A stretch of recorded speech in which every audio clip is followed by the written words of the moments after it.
And I want to know, can men get pregnant? What you were talking about is biological. You're not going to answer my question. Biological males. This isn't hard, doctor. Can men get pregnant? Yes or no? I would be more than happy to have a conversation with you that is not coming from a place of trying to be polarized and push. I'm not trying to be polarizing. I'm trying to ask, I think it is extraordinary that we are here in a hearing about science and about women. And for the record, it's women who get pregnant, not men. A U.S. Senate hearing on safety and regulation of abortion pills took a tense turn on Wednesday after Republican Senator Josh Hawley repeatedly questioned Dr. Nisha Verma, who's an Indian origin obstetrician gynecologist, on whether men can become pregnant during a hearing of the Senate Health, Education, Labor and Pensions Committee, which had been convened to discuss concerns around medication abortion. Thank you, Mr. Chairman. Since you bring it up, why don't we just start there? Dr. Verma, I wasn't sure I understood your answer to Senator Moody a moment ago. Do you think that men can get pregnant? I hesitated there because I wasn't sure where the conversation was going or what the goal was. I mean, I do take care of patients with different identities. I take care of many women. I take care of people with different identities. And so that's where I paused. I think, yeah, I wasn't sure where you were going with that. Well, the goal is just the truth. So can men get pregnant? Again, the reason I paused there is I'm not really sure what the goal of the question is. The goal is just to establish a biological reality. You just said a moment ago that science and evidence should control, not politics. Absolutely. So let's just test that proposition. Can men get pregnant? I take care of people with many identities, but can men get pregnant? I take care of many women that can get pregnant. I do take care of people that don't identify as women. That Can men get pregnant? Again, as I'm saying, Let me just remind you what you testified to a moment ago. Science and evidence should control, not politics. So can men get pregnant? You're a doctor, I think. Science and evidence should guide medicine. Do science and evidence tell us that men can get pregnant? Biological men, can they get pregnant? I also think yes/no questions like this are a political tool. And no, yes/no questions are about the truth, doctor. Let's not make a mockery of this proceeding. This is about science and evidence, and I'm asking you.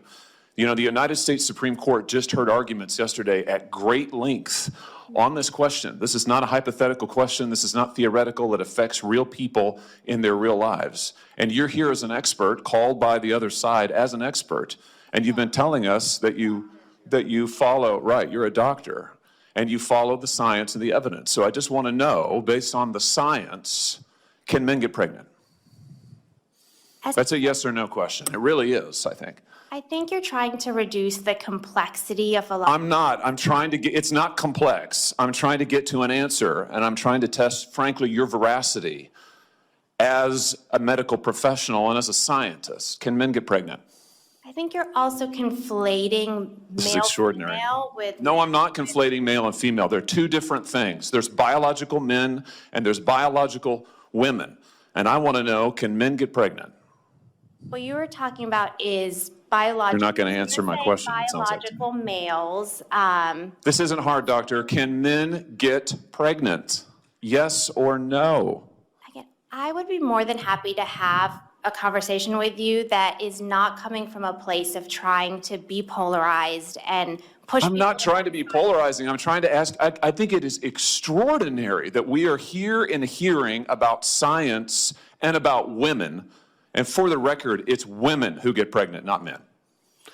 We are here about the safety of women and science that shows that this abortion drug causes adverse health events in 11% of cases. That's 22 times greater than the FDA label, another fact you haven't acknowledged, and yet you won't even acknowledge the basic reality that biological men don't get pregnant. There's a difference between biological men and biological women. I don't know how we can take you seriously and your claims to be a person of science if you won't level with this on this basic issue. I thought we were past all of this, frankly. I can't believe we're still here talking about this.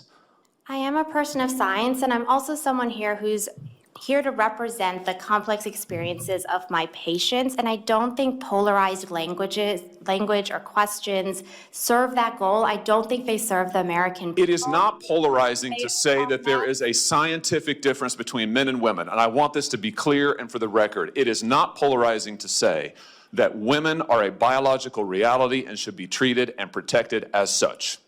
That is not polarizing, that is truth. It is also, by the way, the United States Constitution, which offers unique protections to women in a variety of circumstances as women. And your refusal to recognize women as women and men as men is deeply corrosive to science, to public trust, and yes, to constitutional protections for women as women. And I think it's extraordinary that you would sit here and advance a political agenda that has been thoroughly discredited and rejected by the American people in this forum. And I'm glad we had this exchange because it is exceptionally clarifying. It is also in many ways quite depressing. I see that my time has nearly expired. I just want to thank the other witnesses for being here. Thank you for protecting women and children. Thank you for your valiant efforts. Thank you for following the science. And thank you, Mr. Chairman, for this hearing.